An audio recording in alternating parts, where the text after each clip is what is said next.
Awalnya tuh saya adalah salah satu peserta pertama di 7 bulan studio, peserta Shalwood Education juga. Nah, terus ngeliat oh ternyata banyak ya pengetahuan yang kita belum tahu, dan terus turning pointnya sih mungkin waktu punya anak pertama.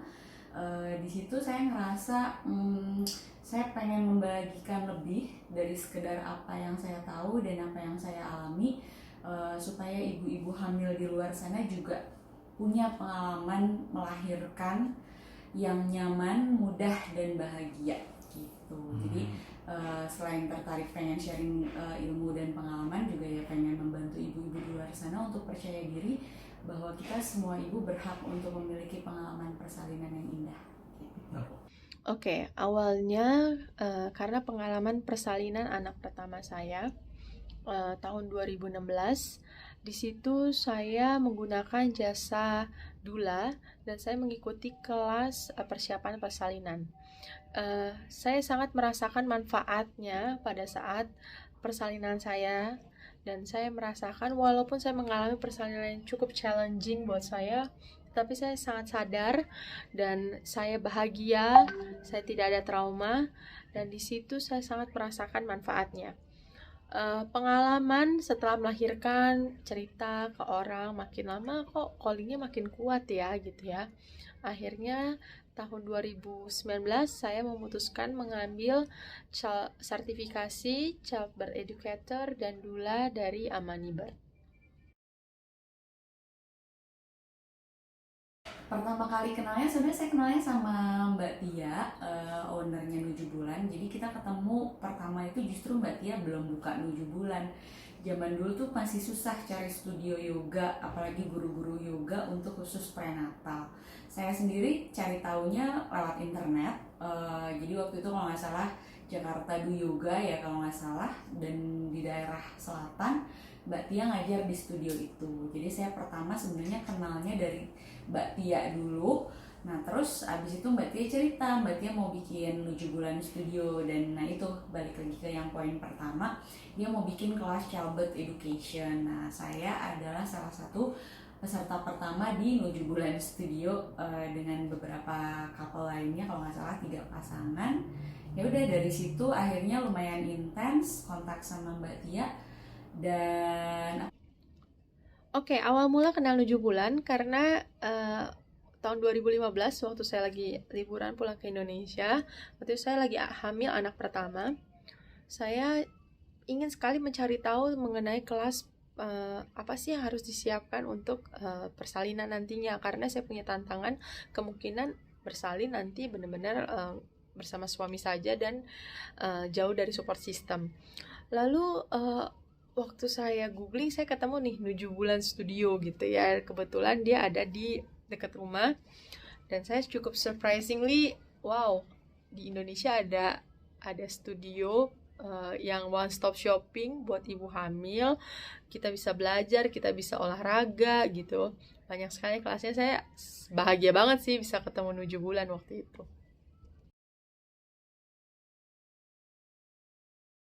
yang bikin semangat ngajar di 7 bulan. Jadi, nah abis dari saya peserta itu sebenarnya saya nggak langsung jadi pengajar tentunya. Saya masih ngantor, masih kerja sendiri. And then waktu kapan ya? Oh kalau nggak salah setelah saya sertifikasi dari prenatal yoga, nah saya baru kontak tuh, baru join ke 7 bulan. Nah yang bikin saya semangat ngajar di 7 bulan studio itu apa ya, seperti rumah ya buat para perempuan. Seperti kalau misalnya di 7 bulan tuh juga bukan sekedar tempat bekerja, tapi juga kayak jadi istilahnya mom supporting mom mungkin ya, jadi kayak woman circle juga. Jadi saya semangat untuk ngajar di 7 bulan untuk memberikan yang terbaik supaya klien atau para peserta 7 bulan juga merasa seperti di rumahnya. Ketika punya kesempatan bertemu dengan ibu hamil dan suami, dengan bapak ataupun pendamping ibu, itu selalu ada aura yang berbeda ketika bertemu dengan ibu hamil ya gitu. Jadi apalagi ketika mereka mau datang, itu berarti mereka udah satu langkah mau memberdayakan diri. Saya sejujurnya suka kayak dejavu sama kisah persalinan kisah kehamilan saya dulu. Dan luar biasa ketika mereka sama-sama mau belajar gitu ya, berarti mereka mau sama-sama mempersiapkan diri, mereka mau punya frekuensi yang sama untuk boleh belajar mengenai persalinan itu seperti apa, terutama bapak-bapaknya juga, supaya nanti nggak clueless, oh ya saya harus bagaimana ya gitu. Dan itu selalu menyenangkan gitu ya, dan kelasnya selalu menyenangkan gitu bertemu dengan mereka, dan mereka tuh mereka ada praktek gitu, dan setiap akhir kelas kan ada feedbacknya tuh luar biasa ya, maksudnya oh khususnya kayak bapak-bapak gitu, mereka kayak ngerasa oh berarti kita tuh punya peran yang besar ya, oh kita harus melakukan ini ya, kita ternyata nggak diem aja gitu, tapi kita bisa melakukan sesuatu untuk mendukung istri kita. Dan persalinan itu bukan tentang ibu saja, tetapi tentang kita, tentang suami dan istri, tentang bayi bersama-sama. Buat saya kualitas paling penting jadi childhood educator dan doula adalah mendengarkan. Lebih banyak mendengarkan daripada kita apa istilahnya mengarahkan, ngasih tahu, walaupun mungkin kita punya pengalaman dan pengetahuan yang lebih dari para peserta yang mungkin belum mengalami persalinan. Tapi kualitas utama sebagai childhood educator adalah lebih banyak mendengar daripada berbicara sih. Menurut saya, kualitas terpenting seorang childbirth educator adalah mampu menjelaskan mengenai persiapan persalinan secara holistik ya, baik mind, body, and soul. Baik ibu bisa mempersiapkan diri, dan perlu diingat kalau di 7 bulan kita bukan fokus, bukan mengajarkan, bukan menjamin melahirkan tanpa rasa sakit, tetapi bagaimana ibu bisa gentle conscious birth ya, dimana ibu bisa memahami, ibu bisa tahu dirinya, setiap keputusan atau opsi yang diambil ibu adalah ibu sudah sadar, ibu tahu itu yang terbaik bagi dia dan bayinya. Di kita juga nanti di kelas kita biasanya akan ada praktek-praktek ya, kita akan berpraktek, terus Bapak juga tahu gitu ya, oh nanti kalau lahiran saya harus bagaimana ya, mendampingi istri saya seperti apa yang bisa membuat istri saya nyaman, seperti itu. Dan biasanya bapak-bapak sudah nggak akan clueless lagi tuh. Untuk doula atau pendamping persalinan, menurut saya adalah ketika dia bisa menyediakan diri seutuhnya. Diri seutuhnya itu adalah menyiapkan pikirannya, hatinya, ya, waktunya, kehadirannya seutuhnya untuk ibu, dan memberikan rasa nyaman bagi ibu. Dia menjaga lingkungan persalinan dan mendukung setiap pilihan ibu, dan menjadi tag team bagi ayah dan bagi keluarga.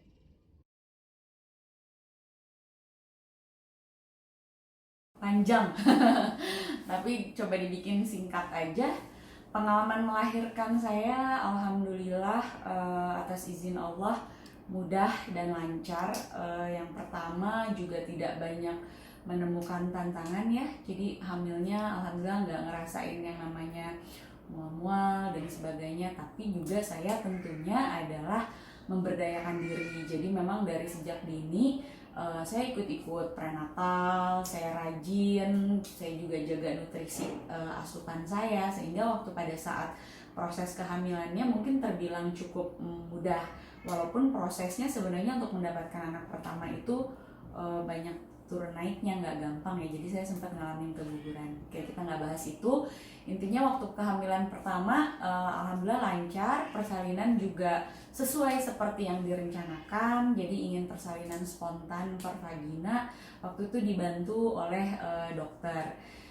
Waktu kehamilan pertama sebenarnya saya sempat pindah dokter, jadi waktu kehamilan pertama saya pernah divonis nggak bisa lahiran spontan per vagina karena ada salah satu penyakit yang mengharuskan saya melalui operasi. Itu di dokter yang pertama karena katanya membahayakan pembuluh darah.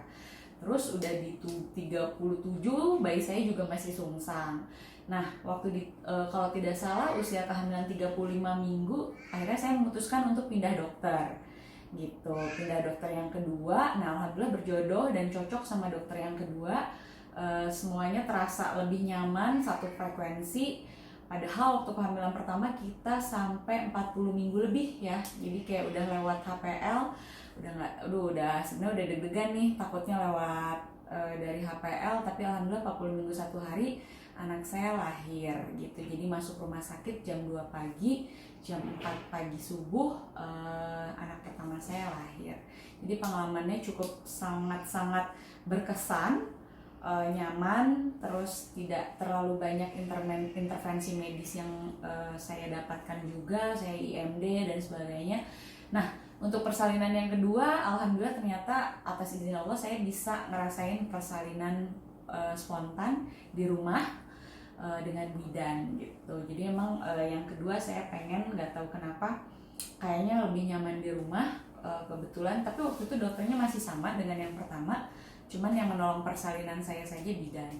Yang membedakan yang pertama dan kedua apa? Kalau dari segi kehamilan mungkin nggak gitu banyak, sama aja. Saya juga tetap latihan prenatal, bahkan mungkin yang kedua cukup ambi. Jadi ikut-ikut kayak latihannya agak berat, angkat-angkat beban juga, terus sempat diliput sama Net TV juga untuk persiapan kehamilan dan persalinan. Lalu akhirnya lahiran di rumah spontan, tanpa jahitan.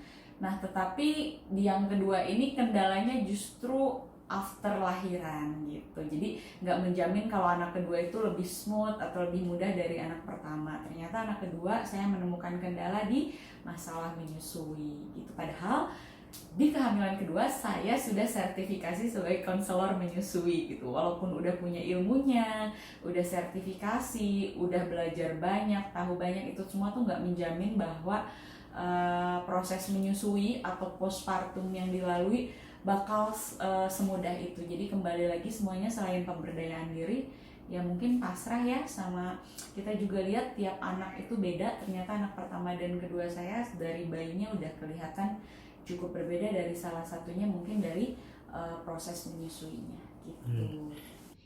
Oke, cerita persalinan saya. Jadi momen melahirkan itu kayak unforgettable moment dalam hidup saya. Saya benar-benar masih sangat mengingatnya dengan cukup jelas. Kurang lebih 48 jam, 2 hari, hingga dari bukaan, kontraksi, hingga melahirkan ya. Tapi saya bersyukur di situ saya ada support system yang hadir, sangat mendukung saya. Saya sangat menikmati proses persalinan walaupun itu challenging. Dan saya ingat sekali waktu bukaan lengkap ya, waktu udah prosesnya udah lama, udah kelelahan, udah menyerah gitu. Waktu bukaan lengkap, dokter datang dan sudah mengizinkan untuk mengejan gitu ya. Tiba-tiba kayak kesadaran saya tuh penuh gitu ya, adrenalin rush gitu. Saya ingat saya malah yang memandu waktu itu. Saya bilang, dokter tolong tangkap anak saya. Bidan, semua dokter siap ya, kita kompak ya, kita tos dulu. Padahal saya tuh tadi udah drop banget ya, udah capek banget. Tiba-tiba saya bisa berkata seperti itu, ya kita tos dulu ya, tos gitu. Sampai dokternya bilang, gila, ya ampun ibu-ibu semangat banget gitu. Dan di situ kayaknya juga membuat semangat semuanya gitu ya. Karena saya ingat sekali dokter tuh udah sampai bilang ke suami saya, ini udah terlalu lama, kalau dilanjutkan, kalau nanti nggak bisa, kita udah siapin ruangan SC gitu, udah siapin ruangan untuk operasi ya. Nah, tetapi ya kayaknya itu juga kenapa ya saya bisa seperti itu ya, saya semangat sekali, saya tos ya, kita semangat ya, semuanya kompak ya. Saya berulang kali saya bilang kayak begitu, tolong ya dokter tangkap anak saya. Di situ malah buat suasana tuh mencair, yang semuanya tegang gitu, dan akhirnya lahirlah Joshua gitu. Itu sangat menyenangkan ya. Oke, tips buat para moms yang lagi hamil, tips dari saya intinya adalah satu, tentunya adalah memberdayakan diri ya. Memberdayakan diri itu banyak. Hamil itu saya yakin adalah hamil, melahirkan, menyusui adalah proses yang natural. Tapi itu semua harus dipelajari gitu. Itu semua tuh harus punya dasar-dasar supaya kita lebih siap. Itu satu, bisa ya ikut kelas, atau misalnya kalaupun misalnya nggak ikut kelas, dari nutrisi, dari segi main kita, dari segi mental kita, itu semua disiapin gitu. Jadi Jadi nggak cuman dijalanin begitu aja selama 40 minggu itu berlalu begitu saja, tapi kita harus siapin lahir dan batin. Tips buat ibu hamil. Yang pertama, menjaga kesehatan dengan menjaga asupan, konsumsi makanan yang bersih, makanan yang sehat dan bergizi. Perlu diingat kebutuhan kalori ibu hamil itu 2.600 kalori atau naik sekitar 30% dari ibu yang kondisinya tidak hamil. Nah, kalau naiknya 30% itu ibaratnya satu piring itu naiknya cuma sepertiga ya. Jadi bukan jadi 2 piring nasi ya. Jadi naiknya cuma sepertiga. Sepertiga itu lauknya bisa ditambah. Kalau ibaratnya lagi makan nasi padang gitu ya, berarti lauknya tambah 1 gitu ya, sepertiga dari piringmu. Yang kedua, oh ya, karena kenaikan berat badan yang berlebihan itu juga tidak baik waktu untuk ibu hamil. Nomor 2 yang perlu diingat adalah menjaga kesehatan tubuh dengan berolahraga secara rutin untuk meningkatkan endurance kita. Bisa dilakukan dengan berjalan kaki 20 menit, bisa dilakukan dengan prenatal yoga, senam hamil, ataupun yang terakhir dengan berenang ya. Tips yang terakhir adalah menjaga kesehatan mental dan persiapan mental tentunya. Nah, ini dilakukan dengan pertama, mengikuti kelas persiapan persalinan. Yang kedua, bisa dengan relaksasi, bisa dengan latihan pernafasan, lalu juga bisa dengan komunikasi dengan janin, ataupun dengan meditasi. Oke, itu tips dari saya. Sekali lagi, selamat mempersiapkan diri, dan sampai jumpa di kelas persiapan persalinan Childbirth Education 7 Bulan Studio.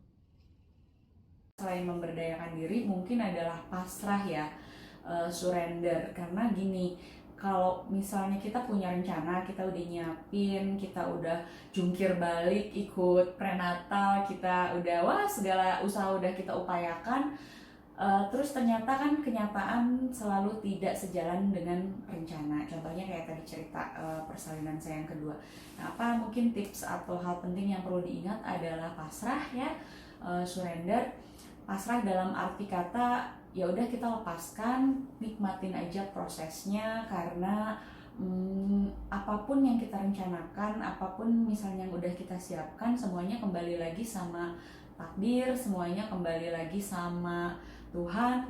Ya kita pasrah aja. Dan satu lagi yang penting diingat adalah, mungkin penting karena banyak diabaikan, adalah trimester 4 yang orang sering kelupaan, yaitu postpartum atau pasca melahirkan. Nah, momen-momen itu buat saya juga krusial. Jadi jangan cuma nyiapin hamil, melahirkan udah, tapi perlu juga disiapin mungkin mental, fisik untuk pasca persalinannya. Karena orang-orang sering cuma nyiapinnya sampai lahiran aja. Padahal di situ ada 40 hari yang krusial, teamwork sama suami gimana, lalu fisik kita siap nggak menghadapi misalnya kalau harus begadang, harus take care newborn, terus abis itu siap nggak mental kita menghadapi berbagai tantangan pasca persalinan ya, termasuk komentar-komentar mungkin yang masuk, atau penerimaan diri yang jadi berubah, tubuh kita juga udah nggak sama lagi, tampilan kita sudah tidak sama lagi. Semua yang pasca persalinan itu buat saya adalah lebih stressful dibandingkan dari periode kehamilan dan persalinannya sendiri. Itu aja sih. Terima kasih.